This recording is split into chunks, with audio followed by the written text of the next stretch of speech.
Welcome friends, software tech channel में आपका स्वागत है। आज हम देखेंगे second tutorial maximization of linear programming. तो ये एक ऑप्टिमाइजेशन मेथड है जो कि हम कैलकुलेट करते हैं कि मैक्सिमाइज प्रॉफिट की वैल्यू कितनी होगी या मिनिमाइज प्रॉफिट की वैल्यू कितनी होगी।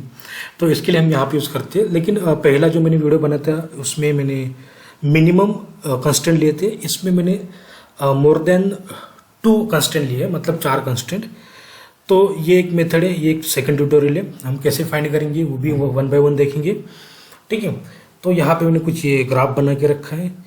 तो यहाँ पे मैंने 3 कैटेगरी की है। पहला कैटेगरी जो है, पहला टेबल वो है कंस्टेंट का, सॉरी जो भी आपका ऑब्जेक्टिव फंक्शन होगा प्रॉफिट का उसके ऊपर। फिर यहाँ पे कंस्टेंट कितने के 1 2 3 4 के ऊपर यहाँ पे मैंने कंस्टेंट का एक टेबल बनाया है। फिर लास्ट वाला जो होगा वो ऑप्टिमम सॉल्यूशन जो कि हमें ग्राफ से मिलेगा। तो ये हम ग्राफ बनाएंगे with the help of Microsoft Excel. तो एक्सेल में हम ग्राफ बनाएंगे, उसके ऊपर से हम यहाँ पे कुछ वैल्यू कैलकुलेट करेंगे। वैल्यू फाइंड करने के बाद में उसके ऊपर से हम यहाँ पे प्रॉफिट का जो भी मैक्सिमम प्रॉफिट की वैल्यू होगी वो हम फाइंड करेंगे, ठीक है। तो इसमें फॉर्मूला सिर्फ मैंने अप्लाई किया है यहाँ पे जेड पे, बाकी तो सिर्फ सिंपल टर्म है, यहाँ पे कोई फॉर्मूला नहीं है। तो इसको मैं पहले हटा देता हूँ, मैं आपको वापस से कैसे बनाते हो स्टेप बाय स्टेप बताऊँगा, ठीक है। तो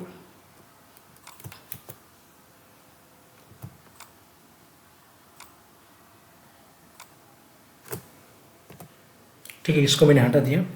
और ये जो यहाँ पे ऑप्टिमम सॉल्यूशन है ये भी देता हूँ मैं। देखो, इसको हटाने के बाद में यहाँ पे चेंज हो गया, वो भी मैं बताऊँगा कैसे उसको अप्लाई करते हैं, ठीक है। तो पहले जेड वैल्यू को जो भी कुछ होगा इसको यहाँ से मैं हटा देता हूँ, ठीक है। तो पहले मैं स्टेटमेंट पढ़ लेता हूँ, फिर उसके बाद में सॉल्यूशन में बताऊँगा कैसे कैसे करना है। तो स्टेटमेंट है यहाँ पे, problem statement. Maximize profit equation z is equal to 25x + 30y subject to condition 2x plus 3y less than equal to 1500. Second constraint 3x plus 2y less than is equal to 1500. Then x less than equal to 400 and y less than equal to 400. Then यहाँ पे कुछ आपका constant का bound दिया है, x जो भी inequality condition होगा, x greater than equal to 0, similarly y greater than equal to 0। Use a graphical method, ठीक है। तो यहाँ पे हम यूज करेंगे ग्राफिकल मेथड। उसके लिए कुछ रिक्वायरमेंट होगी। तो ग्राफिकल मेथड जब भी हम सॉल्व करते हैं उसके लिए हमें चाहिए होता है कि जितने भी कंस्टेंट होंगे उस कंस्टेंट का हमें जो भी इक्वेशन होगा, इक्वेशन में हम क्या करेंगे, कुछ कंडीशन अप्लाई करेंगे, जैसे कि put x is equal to 0, then y is equal to 0, then उसके बाद में मुझे कुछ पॉइंट मिलेंगे। उस पॉइंट के ऊपर मुझे यहाँ पे ग्राफ मिलेगा। तो उस पॉइंट के लिए मुझे उस इक्वेशन को, कंस्टेंट को मुझे जो भी रिस्ट्रिक्टेड वैल्यू होगी उसको मुझे इनइक्वलिटी से कन्वर्ट करके इक्वल में कन्वर्ट करना होगा। तो मैं क्या करूँगा, यहाँ पे उसको इक्वल में कन्वर्ट करूँगा। फिर उसके बाद में जो भी ग्राफ मिलेगा, फिर उसके बाद में यहाँ पे जो भी आपका इनइक्वलिटी साइन के ऊपर से यहाँ पे मुझे कुछ ग्राफ के हिसाब से यहाँ पे फिजिबल पॉइंट मिलेंगे, सॉल्यूशन मिलेगा। और उस ऑप्टिमम सॉल्यूशन पॉइंट के हिसाब से यहाँ पे मुझे जेड की वैल्यू मिलेगी, जो भी प्रॉफिट की वैल्यू होगी। तो पहले जेड को कैसे अप्लाई करेंगे हम, जेड इज इक्वल टू, पहले इक्वेशन हम लिख लेते हैं, मतलब यहाँ पे जो भी वैल्यू डालूंगा वो ऑटोमेटिकली यहाँ पे इक्वेशन के बाद की वैल्यू, मतलब फाइनल वैल्यू मुझे मिल जाए, ठीक है।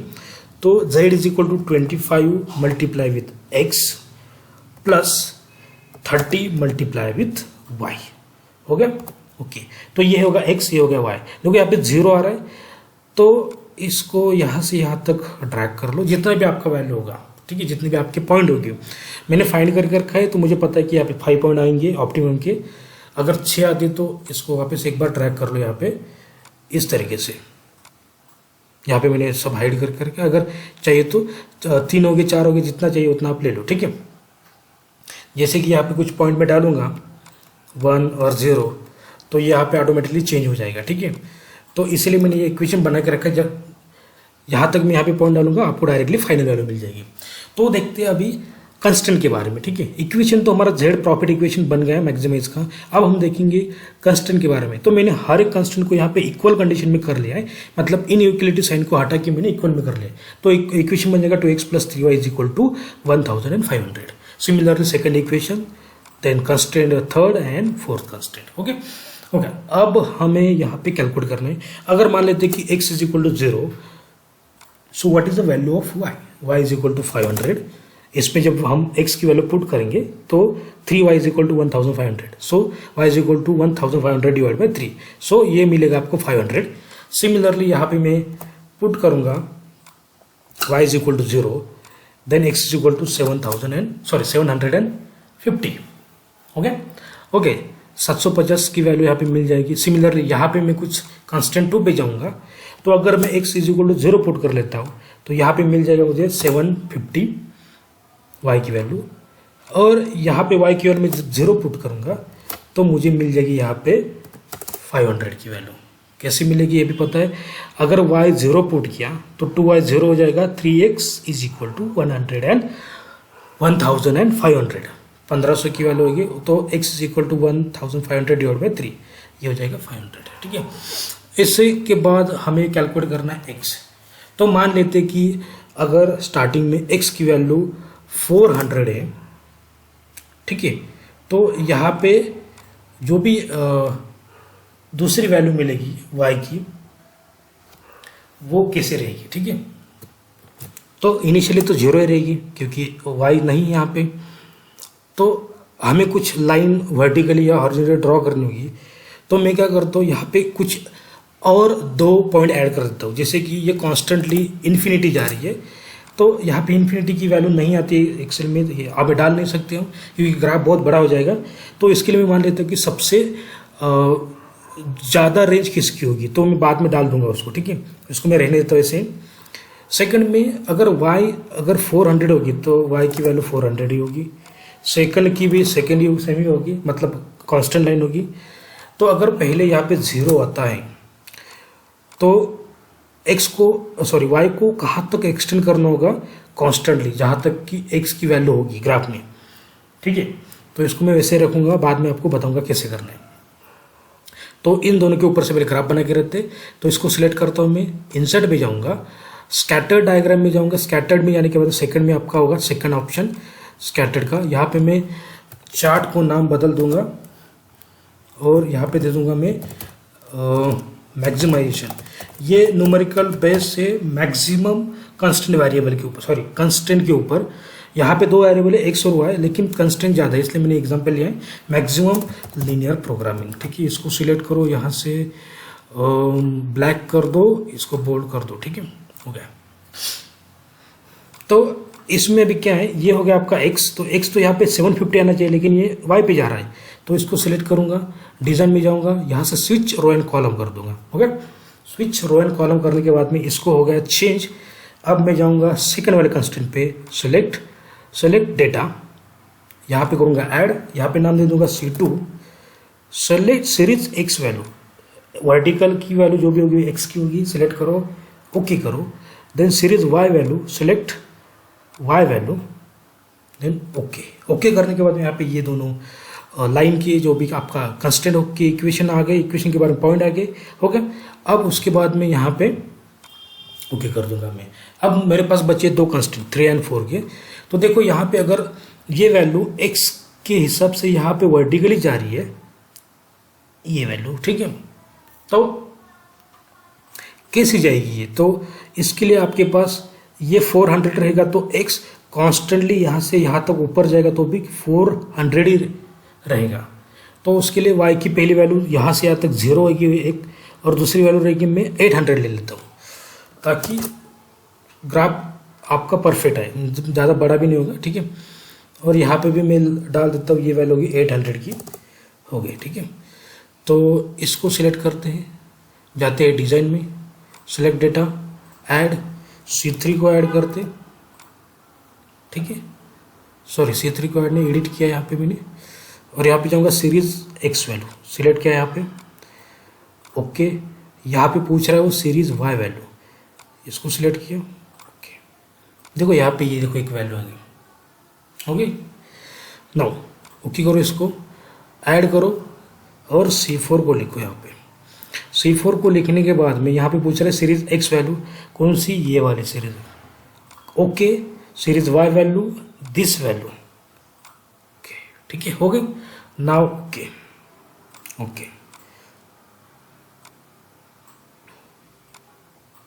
ओके, इसको करने के बाद में इसको सिलेक्ट करो, होम में जाओ, बोल्ड करो, ब्लैक करो, select this value also bold and black.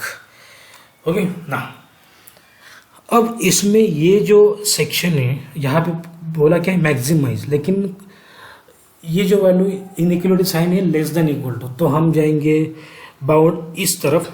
ठीक है, तो मैं यहाँ पे कुछ पॉइंट ले लेता हूँ पहले, मतलब आपको समझ में कहाँ से कहाँ तक पॉइंट होंगे। ठीक है, थोड़े ज़्यादा बड़े भी नहीं लूँगा मैं। इसको कर दे शेप फिल हम रेड, और आउटलाइन में कर देते हम ब्लैक। थोड़ा हम यहाँ पे साइज कम कर लेंगे। इसको मैं यहाँ से हटाता हूँ, यहाँ पे ले लेता हूँ ये वाला पहला पॉइंट। ठीक है, कितने पॉइंट है 1 2 3 4 एंड 5। कॉपी करो 1 2 3 4 5। ये होगा सेकंड पॉइंट, ये हो गया थर्ड पॉइंट, ये हो गया फोर्थ पॉइंट, और ये हो गया फिफ्थ पॉइंट। ठीक है, हो गया। अब पॉइंट को हमने मार्क कर दिया है। अब हमें यहाँ से पहले हम वैल्यू लिख लेते हैं। ठीक है, ऑप्टिमम सॉल्यूशन। तो ऑप्टिमम सॉल्यूशन की वैल्यू क्या है, पहले होगी आपकी 0, और यहाँ पे y की वैल्यू रहेगी 400 की। जैसे मैं यहाँ पे डालूंगा यहाँ पे चेंज होगा, देखो होगा चेंज। ओके ठीक है, ना सेकंड वैल्यू यहाँ से जा रही मतलब मिडल से, तो ये होगी 150 बकायदा x के लिए, और यहाँ पे होगी आपकी 400 y के लिए। जिसे वैल्यू डाल दी यहाँ पे आंसर आ गया।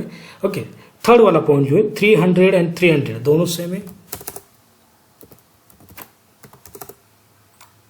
ओके, 300 एंड 300 हो गया। नाउ ये होगा फोर्थ पॉइंट, जो भी होगा आपका फोर्थ पॉइंट। देखो यहाँ पे ये जो वर्क कर रहा है यहाँ पे, ये सेंटर से वर्क कर, देखो यहाँ से। ठीक है, तो ये हो जाएगा आपका x का 400, ये आएगा आपका 150। ठीक है, हो गया। ओके, नाउ नेक्स्ट लास्ट वाला पॉइंट, यहाँ पे 400 की वैल्यू x के ऊपर है लेकिन y 0 है। ठीक है, जैसे ही वैल्यू डाल दिया, यहाँ पे सबसे ज़्यादा वैल्यू किसकी आई है, इस नंबर पे, मतलब 1 2 3 1 2 3। तो इस पॉइंट का जो भी ऑप्टिमम सॉल्यूशन होगा यहाँ पे है, इसको मैं हाईलाइट करता हूँ। ठीक है, तो what is the value of z, what is the maximum profit value. Maximum profit की वैल्यू है 16,500। कहाँ पे मिल रही है मुझे, इस वाले पॉइंट पे। ठीक है, तो इसको आप अगर ग्राफ दिखाना चाहते हो तो ग्राफ दिखाओ, इंसर्ट पे जाओ, जो भी कुछ आपको ग्राफ दिखाने तो दिखाओ, कोई प्रॉब्लम नहीं है। मैं रैंडमली लेता हूँ, इसके लिए कोई ज़रूरत नहीं दिखाने की वैसे भी।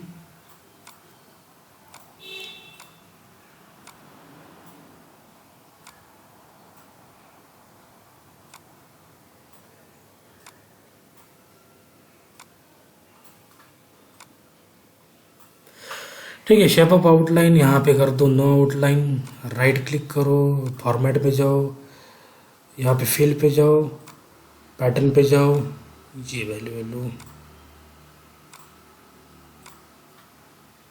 ठीक है, हो गया। यहाँ पे जाओ, इसको कलर कर दो।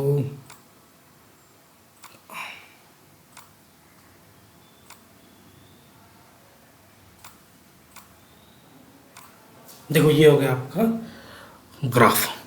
तो इसके साथ ये आपका टोटल कैलकुलेशन ख़त्म हो जाता है। तो यहाँ पे आपको अगर यहाँ पे कुछ नाम देना है, जैसे कि इंसर्ट पे जाओ, यहाँ पे कॉल आउट पे जाओ, और सॉरी कॉल आउट पे जाओ,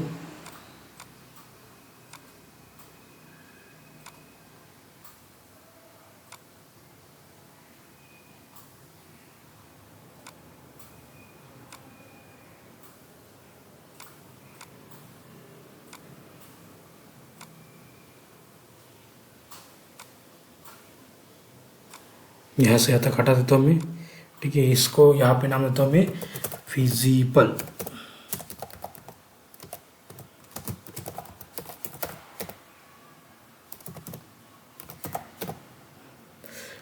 ठीक है, shape of outline black, dark कर लो। यहाँ से प्रीसेट में जाके इसको चेंज कर दो, सेंटर सेंटर। ठीक है, देखो ये हो गया आपका, इसको ऐसे भी शो कर सकते हो। ये हो गया आपका ग्राफ। ठीक है, थैंक यू।